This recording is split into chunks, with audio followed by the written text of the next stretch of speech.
Welcome back to the channel, Spurs Kings TV, with our look ahead and preview of our upcoming Premier League fixture against Ipswich Town at the weekend, in a fixture that Spurs really need to bounce back from a shocking performance on Thursday night in the Europa League against Galatasaray.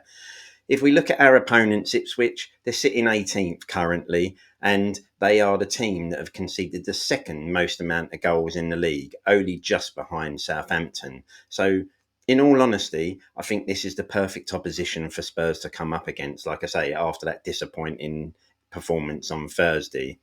Ipswich also haven't won an away game at all this season. So, quite frankly, I think this is going to be easy pickings for Spurs and one game that we really shouldn't struggle with.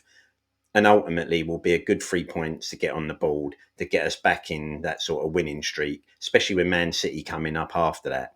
Now, if we look at the Spurs team, I think it's going to be a pretty simple lineup to choose from, really, especially given after the other night as well. Like I say, Vicario will come back in goal.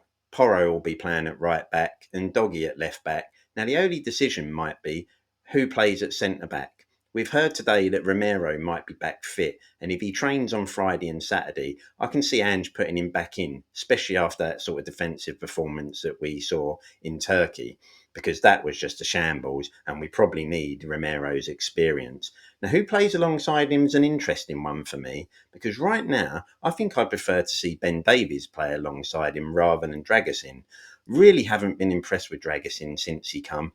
I know he's been in and out of the team, which sometimes doesn't help a player, but I thought against Coventry in the League Cup, he was all over the place. In the Europa League, he cost himself a red card with some slack control, losing the ball and then getting a red card within about 5 minutes.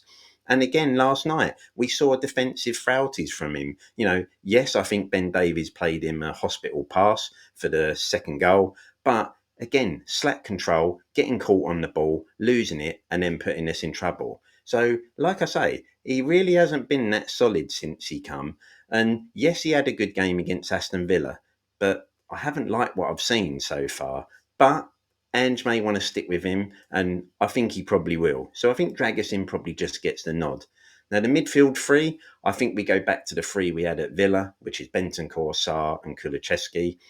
Again, I don't think Maddison had a brilliant game on Thursday night, and I don't think he'll have done enough to get himself in the picture and possibly push Kulusevski out of the team. So that I don't see changing.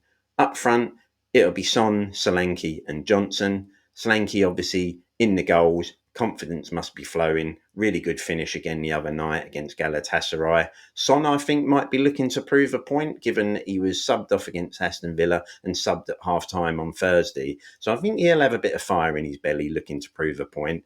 And obviously, Johnson's been in the goals. Still need to see a bit more from him with the ball, but he'll be picked. And like I say, I'm predicting an easy win on Sunday and possibly, again, another 3 or 4-1 win for Spurs. Let us know what you think in the comments and if you agree, or let us know what you think the lineup will be. Thanks very much for watching. As always, come on you Spurs.